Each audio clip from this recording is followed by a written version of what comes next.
So மே 31 நம்ம உலகம் பூரா உலக சுகாதார அமைப்பு வந்து நம்ம உலக புகையிலை எதிர்ப்பு தினமாக நம்ம கொண்டாடிட்டு இருக்கோம்.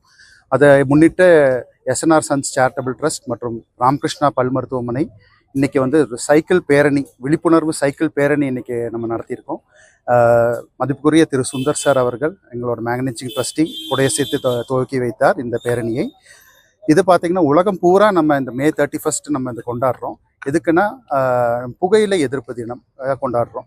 ஸோ இந்த புகையிலை பார்த்திங்கன்னா உலகம் பூரா நிறைய பிரச்சனைகள் உருவாக்கிட்டு இருக்கு. முக்கியமாக பார்க்கும்போது நம்ம குழந்தைகள், டீனேஜர்ஸு, பெரியவங்க, வயது வித்தியாசம் இல்லாமல் இந்த புகை எல்லாத்துக்கும் பாதிப்பாக இருக்குங்க. அனைத்து வகை புகையிலையுமே நமக்கு பகை தான்.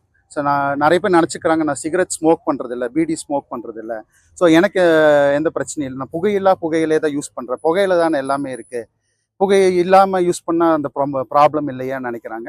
அது தவறு. எல்லா வகை புகையிலையும் நமக்கு பகையே தான். ஸோ அதோட விழிப்புணர்வு ஏற்படுத்துறதுக்கு இந்த சைக்கிள் பேரணி நம்ம இன்றைக்கி ஆர்கனைஸ் பண்ணியிருக்கோம் இன்றைக்கி.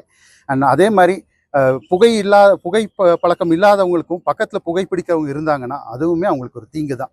நம்ம ஃப்ரெண்ட்ஸு கூட போகிறோம், இல்லை ஃபேமிலியில் அவங்க அப்பா ஸ்மோக் பண்ணுறாரு, அவர் ஹஸ்பண்ட் ஸ்மோக் பண்ணுறாருன்னா, ஸ்மோக் பண்ணுற இல்லாமல் பக்கத்தில் இருக்க ஃபேமிலி மெம்பர்ஸ்க்கும் அது பாதிக்குதுன்னு நிறைய ரிசர்ச் சொல்லியிருக்கு.